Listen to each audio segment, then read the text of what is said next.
I should add here that during the time as I was considering this aspect of the issue, probably in the summer of 1999, I did have a somewhat naive moment. At one point, I thought that it would be a simple matter to resolve this whole issue as to where the gurus fit in. I had an aha moment. But as I said, it was quite naive aha moment at that. I thought that all I had to do was pull up my seat to my computer, warm up my fingers, and do some fancy keyboard strokes and search the database. If Srila Prabhupada had actually wanted ISKCON to traverse down the multi-guru path, most assuredly he would have given sufficient and direct guidance on how the system was to work. After all, he had spent 7 years training and setting up the GBC for the sole purpose that it would function smoothly after he departed. As we have shown, he wrote letter after letter instructing the GBC as to how they were to function and how that system was to work. I mean, just see the way, this is the way Srila Prabhupada did things. He gave written instructions clearly defining what the duties of the GBC were. He stepped aside several times to let the GBC system run on its own, doing pre-tests to assure that the system would go on functioning without his day-to-day involvement. This shows just how thorough he was and how much effort he put into making sure that the system he set up would go on functioning properly after he departs. If Srila Prabhupada wanted there to be multiple gurus in ISKCON after he left, and absolutely, positively, and most certainly, he would have given sufficient, explicit instructions on how all of this was to work. Wow, I was thinking, why hadn't anyone thought of this before? It seems so simple, as in naively simple. All I had to do was search the database and pull up instruction after instruction of Srila Prabhupada on how the multi-guru system was to work. I mean, really, I was just dumbfounded. Why had not anyone else thought about this before? I mean, how simply brilliant of an idea was that?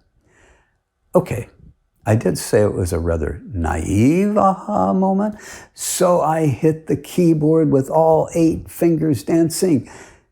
And just to be fully upfront and honest, I will admit that I even used my 2 thumbs as well. And I searched, and I searched, and searched, and finally, after days and days of clickety-clack on the keyboard, I found nothing. Zero. Not a single instruction, not a glimpse, a hint of any guidance at all given by his divine grace on how ISKCON was to function when, after he departs, there are multiple gurus that would become part of ISKCON.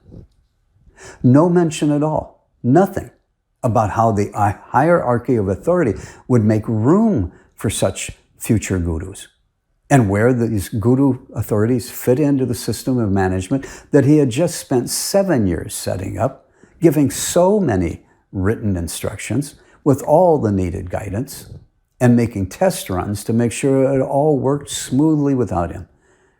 And yet for the future multiple gurus that, at least according to GBC, would come, he gave a big fat zero. Zero. Does that mean that he totally messed up? He spent 7 years giving verbal and written instructions to the GBC men, giving them all needed guidance. And yet for something as major as having multiple gurus in his mission after he departs, he just totally blanked out and didn't even think we would need any advice or guidance at all on how that was to work. For 7 years, he was fully aware of the need to instruct and guide the GBC, and yet he didn't even think at how all that would totally change after he leaves and multiple gurus are added. Not only did I find no instructions of where the gurus would fit in and how that system would work, I found absolutely zero instructions or conversations at all whatsoever where Srila Prabhupada even ever spoke of an ISKCON mission that would have multiple gurus after he departs. It was almost as if he really didn't plan for there to be any other gurus in his ashram after he physically departs. It's almost as if he had planned all along to remain the one and only initiator guru for his mission. When I did this search, I found this to be really very revealing. And again, it added another point to support the idea that Srila Prabhupada never wanted there to be multiple gurus, that he really wanted us to continue with the Rtvik Representative of the Acharya system. The weights on the Rtvik side of the Rtvik Guru scale were adding up.